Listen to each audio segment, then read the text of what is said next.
మా పాప చూడండి. హాయ్ చెప్పు, హాయ్ చెప్పు. హాయ్ వద్దు కాదు, hi friends. How are you?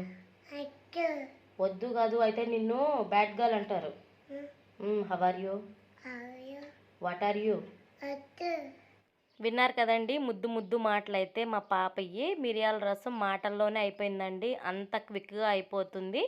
First time చేసినా కానీ అదుర్స్ అండి. ఇప్పుడు కావాల్సిన పదార్థాలు చూసేద్దామండి. అన్నీ కూడా మన ఇంట్లో ఉండేయండి. ఇక్కడ నిమ్మకాయ సైజ్ అంతా చింతపండు తీసుకున్నానండి. ఇక్కడ చూసారా, సేమ్ అంతా తీసుకున్నాను.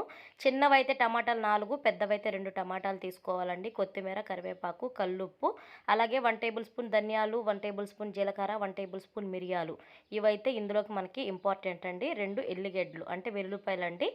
ఇప్పుడు 4 ఎండుమిరపకాయలు. ముందుగా అయితే చింతపండుని ఒక బౌల్లోకి కల్లుప్పు యాడ్ చేసేసుకుని నానబెట్టేసుకుని పక్కన పెట్టుకోవాలండి. ఒక పెద్ద బౌల్ తీసుకుని ఈ చింతపండును కూడా ఇందులోనే యాడ్ చేసుకుని కొద్ది కొద్దిగా వాటర్ యాడ్ చేసుకుంటూ మనం పులుపు ఎంతైతే తినగలుగుతామో అన్ని వాటర్ యాడ్ చేసుకుంటూ చింతపండును అయితే మొత్తంగా కూడా రసం తీసుకుని పిప్పు అయితే తీసేయాలండి. అస్సలకి భలే ఉందండి, చాలా అంటే చాలా టేస్ట్గా ఉంది. ఇప్పుడైతే ఒక మిక్సీ జార్ తీసుకుని ముందుగా చూపించిన మసాలాలు అంటే జీలకర్ర, మిరియాలు, ధనియాలు, అలాగే 2 ఎండుమిరపకాయలు మాత్రమే యాడ్ చేశానండి. కొద్దిగా కల్లుప్పు, కొంచెం కరివేపాకు కూడా యాడ్ చేసుకుంటే చాలా అంటే చాలా బాగుంటుందండి. నేనైతే భలే ఈ 2 ఎల్లిపాయలు తీసుకున్నాం కదా, పొట్టుతో సహా యాడ్ చేసేసుకోవాలండి. ఇలా మొత్తంగా కూడా పట్టేసుకున్నాం కదా, ఈ చింతపండు రసంలోనే ఇది కూడా యాడ్ చేసేయాలండి. అసలుకి యాడ్ చేస్తుంటేనే గుమగుమలాడిపోయిందండి ఈ మిరియాల రసం అయితే.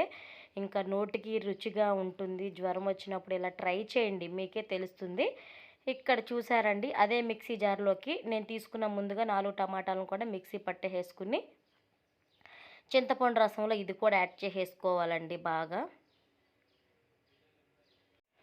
మనం ముందే కొంచెం తక్కువ వాటర్ యాడ్ చేసుకున్నాం కదండి. ఇది బాగా మిక్స్ చేసుకున్న తర్వాత మనకి ఎన్ని వాటర్ అయితే కావాలో అన్నీ అడ్జస్ట్ చేసుకుని యాడ్ చేసేసుకోవాలండి.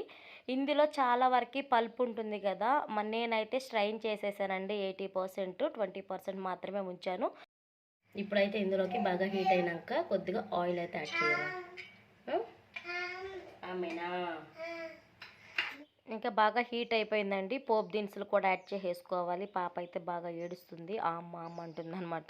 ఈ రసం అవ్వగానే పాపకైతే ఇంకా అన్నం పెట్టేసేయాలండి. ఇప్పుడు కచ్చపచ్చగా దంచుకున్న ఎల్లుల్లి రెబ్బలు యాడ్ చేసుకోవాలి. 2 ఎండుమిరపకాయలు యాడ్ చేసుకుని కొద్దిగా కరివేపాకు, కొత్తిమీరను కూడా పోపులోనే యాడ్ చేసుకోవాలి. ఫ్లేవర్ అయితే చాలా అంటే చాలా బాగుంటుందండి. ఇక్కడ చూసారా, మనకి ఇలా ఫ్రై అయిపోయిన తర్వాత ఇందులోనే పసుపు కూడా యాడ్ చేసేసుకుని ముందుగా మిరియాల రసం ఉంది కదండి, ఈ పోపులోనే యాడ్ చేసేసుకోవాలి. ఇది మనకైతే బాగా మరగొద్దండి, ఎందుకంటే మళ్ళీ చింతపండు చారు ఫ్లేవర్ వచ్చేస్తుంది. అస్సలు దీన్ని మరిగించకూడదు. కొద్దిగా గార్నిష్ కోసం కొత్తిమీరను కూడా యాడ్ చేసేసానండి. బాగా మిక్స్ చేసేసుకుందాము. చూసారండి, ఇక్కడైతే భలే ఉంది కదా. నేను ఇప్పుడు చూపిస్తున్నాను చూడండి. ఎక్కువ పల్పు ఉంటే మా హస్బెండ్ అసలు తినరని ఇలా 80% అయితే స్ట్రెయిన్ చేసేసానండి. 20% మాత్రమే ఉంచాను. ఇక్కడ మనకి చూస్తున్నారా, మిరియాలు గుమ్మగుమ్మలాడిపోతుందండి. చాలా సింపుల్గా ఉంది కదా. ఇలా మూత అయితే పెట్టేసుకోవాలండి. ఇలా వస్తుంది కదా, బుడగొస్తే చాలన్నమాట, మరి మరగొద్దు. ఇలా వస్తే సరిపోతుందండి. స్టవ్ ఆఫ్ చేయడమే.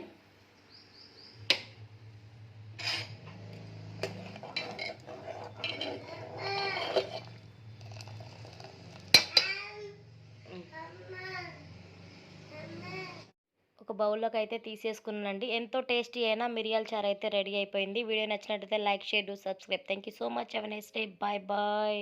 ట్రై చేయండి.